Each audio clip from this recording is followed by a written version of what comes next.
GPT 通过图灵测试是否意味着智能时代的到来？人工智能能超越人类智能吗？首先我先说结论啊，我是这么看人工智能的。今天的 AI 呢，它是建立在人类已有的一套数学、计算科学、符号科学、计算工程学等体系下，它可以无限的接近、趋近于我们人类的智慧的最高级或者智慧的总和，甚至可以帮我们发现未知的新材料，帮我们找到新的科学实验的方法。但是它超越不了今天人类的顶峰，人类智慧的顶峰。甚至可以说，今天的 AI 并不是真正的超智慧生物，不是真正的智能的标准。GPT 在一些困难的考试中表现明显优于人类的平均分数，但在图形推理方面的表现比人类差得多。您如何解释这种显著的测试差异？这个我觉得在于 AI 整个发展的这个大的边界和基座，在人类所发明的符号中，包括语言、包括图像、包括绘画、包括等等等等这些，其实语言是相对高度抽象，它没有数学符号这么高度的抽象。但是语言无论通过我们的器官去发声去讲，还是说通过文字去表达，语言本身已经是一个相对有结构、有层次、有推理、有时态、有前后置关系等的这么一个相对结构化的和相对抽象的这么一个符号体系。AI 在处理这方面的问题的时候，本身就具备一定的优势，而且客观说，我们一开始无论从最早的搜索引擎做词的切分率，包括去重调这个符号，然后做提炼的词的这个词根的方式等等等等，这些方式其实已经训练出了很好的一套体系。从图像的识别这件事上 ，AI 说应该说已经到了一个很好的一个阶段，包括声纹识别、图像识别，甚至包括一些所谓的步态识别或者行为理解啊，我们其实已经加了很多标注，就可标记的图片已经帮我们能够训练出很多高度拟合的这么一些场景。但是实际上，在我们进行图片、图像、图形推理方面，我们是缺乏足够的标记和提炼出图形推理之间的更高维的逻辑，而这样的逻辑实际上是没有在今天被足够的用符号或者用一个公式去表达的，因为它面临的可能性千差万别。在今天这样的一个条件下， AI 在这方面的能力就会显得相对较弱一些。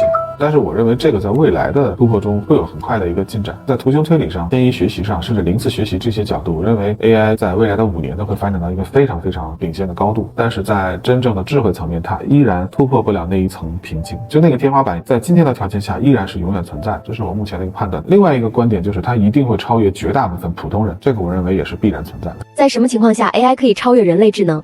可能跟我坚持的逻辑一直是一样的，就是符号科学其实是我们绝大部分人在生活中很少去提及或者去关注的。我们从符号科学的本源来看，人类所能用无论是最早的壁画、岩画、石刻、雕刻，甚至一些宗教用的工具，其实都是在用一些符号去表达这个世界，对吧？无论楔形文字，还是我们中国的甲骨文，还是比甲骨文更早一点的这个双敦文化里面的一些600多个可以形成一定推理和逻辑的文字，还是后来像英语的这种表音文字，以英语为主的，包括英法德意等等这些表音文字，那其实它都是一套符号体系。这套符号首先表达了我们如何描述客观世界，以及我们人类如何去表达自己和记录自己的思想，对吧？当然，符号学发展到一个高度抽象的阶段就是数学。数学是我们人类第一个真正统一的语言。我们今天看，应该说语言或者文学，实际上到今天依然没有被统一，全球各有各的标准，各有各的优势。但是实际上，数学应该说从牛顿、莱布尼茨关于微积分之争，尤其是伯努利家族对莱布尼茨的支持之后，其实这个整个数学语言的大统一就开始，甚至到了18世纪末到19世纪初的时候，基本完成了整个体系的再构建和整个的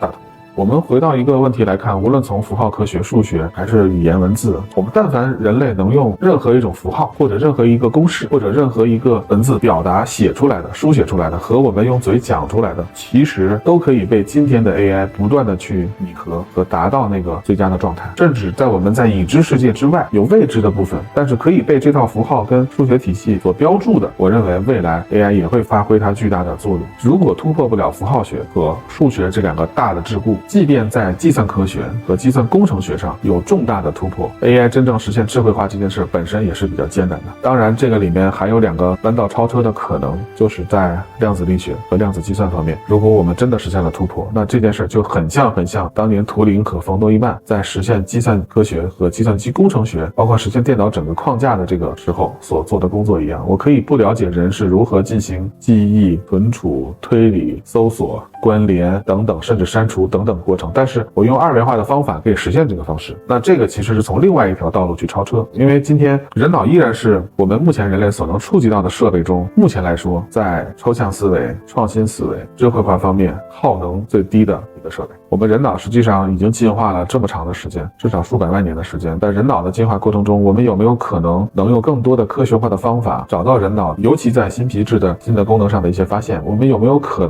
能够通过像脑科学的学习，结合今天的 AI 科学，实现一个真正的突破？我认为这两个机会应该说是我们今天的 AI 是否具备真正智能的一种可能性啊，当然还是可能性，就是 AI 真正超越人类的智慧，我认为它要真正走到自己建立一套符号科学和建立一套符号科学最抽象的代表数学，那只有这样的建立才会真正超越人类的标准。因为我们今天所表达的、所思考的，但凡能用符号、数学公式、文字、语言讲出来的，其实都是三维的。维特根斯坦一直在讲一个说所谓的思维在思维之外，那我们今天所能表达出来的，我认为都可以被今天的 AI 所不断的去达到最佳的那个拟合状态。但是未来想超越，那一定要建立一套 AI 自己的去描述这个自然界、客观世界和提取这个客观世界，并且改造这个客观世界的逻辑。我认为这一点的出现才会真正超越人类。当然有两个弯道超车的可能，但这个超车会不会由今天的 AI 自主去实现，我认为这个可能是有一定争议的。